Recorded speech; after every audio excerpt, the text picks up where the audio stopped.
Nawauliza kwa mara ya kwanza, ni nani ambaye ameshawahi kupigwa roba ya mkono? Kwa mara ya pili, ni nani ambaye alishawahi kupigwa roba ya mkono? Basi kama haujawahi kupigwa roba ya mkono, itakuwa ni vema kama utamuuliza Kasongo the way ambavyo amempiga roba Mbalamadi. Mbalamadi atakusimulia pia maumivu ya roba ya mkono. Hii hapa ni Huyu Ni Nani, episode tamu kabisa ya 23. Nikwambie tu kwamba usisahau kusubscribe. Naam, tuende tukaanze uchambuzi pamoja na utabiri wa mambo makubwa ambayo yameweza kutokea kwenye tamthilia safi kabisa ambayo inakwenda kwa jina la Huyu Ni Nani. Ni moja kati ya tamthilia ambayo wengi mnaikubali, wengi mnapenda kuona mambo ambayo Kasongo anayafanya. Sasa moja kati ya vitu ambavyo nimempongeza Kasongo ni kuhusiana na swala zima la roba ambayo amempiga Mbalamadi. Mbalamadi sijawahi kuona akitoa sauti ya kulia mbele ya Kasongo. Hii ni kwa mara ya kwanza. Nafikiri wengi mmeshangazwa na mambo ambayo Kasongo ameweza kuyafanya hapa. Haikuwa rahisi kuweza kuonekana kwa sababu wengi tulifikiri labda episodi za mbele zitakuja kutuambia jinsi ambavyo Kasongo atakwenda kumwadhibu Mbalamadi, lakini imekuwa ghafla sana na imekuwa mapema sana. Episodi ya 23 tu, mapema mno, Kasongo ameanza kuonyesha rangi yake halisi, na kama uliweza kuangalia hapo awali ni kwamba Kasongo ameanza kuchoka kumvumilia Mbalamadi. Hii hapa inatokana na sababu iliyoweza kujitokeza pale awali, jinsi ambavyo Mbalamadi ameweza kumchoma baba yake na kumpeleka jela kwa kosa la kuuza bangi. Hiki ni kitu ambacho nafikiri kitakuwa kimemfanya Kasongo akasirike na kuamini kabisa kwamba Mbalamadi sio mtu ambaye anatakiwa kuchekewa, ni mtu ambaye anatakiwa kupewa somo kali kweli kweli, yani anatakiwa kufunzwa kwa namna hii hapa ya kupigwa roba kwenye mikono. Hiki ni kitu ambacho nafikiri wengi mtakuwa mmekifurahia zaidi kuona Mbalamadi anapewa adhabu kali kabisa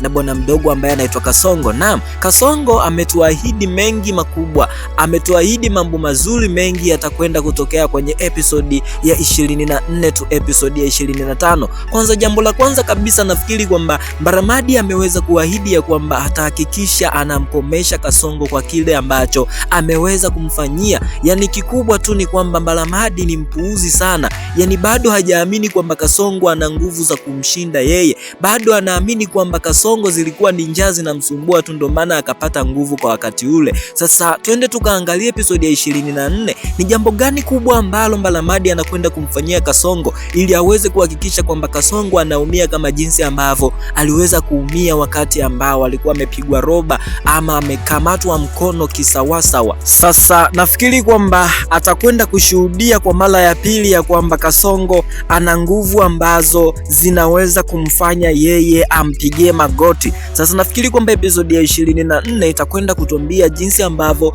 Kasongo anakwenda kuogopeka sana na mwana mdogo ambaye anaitwa Mbalamadi. Hii hapa haitakuwa mwisho kabisa kwa sababu Mbalamadi sio mtu ambaye anakata tamaa. Mbalamadi mtu mbadi, mzee wa itikadi, anayetoa makonzi bila idadi. Huyu ni mtu ambaye hawezi kukata tamaa kabisa, na nafikiri kwamba episodi zinazokuja mbele zitakuwa ni episodi ambazo Mbalamadi atakwenda kugundua siri kubwa kabisa ambayo Kasongo anaificha kwa watu wengi, yani siri ambayo nafikiri tunaoifahamu ni sisi tu ambao tunaitazama humu na baadhi ya watu wachache kabisa kwenye tamthilia hii hapa. Moja kwa moja nafikiri kwamba Mbalamadi atakwenda kuzigundua siri hizi. Sasa kuna jambo ambalo lilitokea hapo awali pindi ambapo Kasongo alikuwa akimlaumu na kumweleza Mbalamadi ya kwamba anawezaje kumsababishia baba yake kupelekwa jela. Hiki ni kitu ambacho nafikiri Kasongo Mbalamadi alitakiwa kutumia akili yake, yani angetuliza akili yake angegundua kabisa kwamba Mbalamadi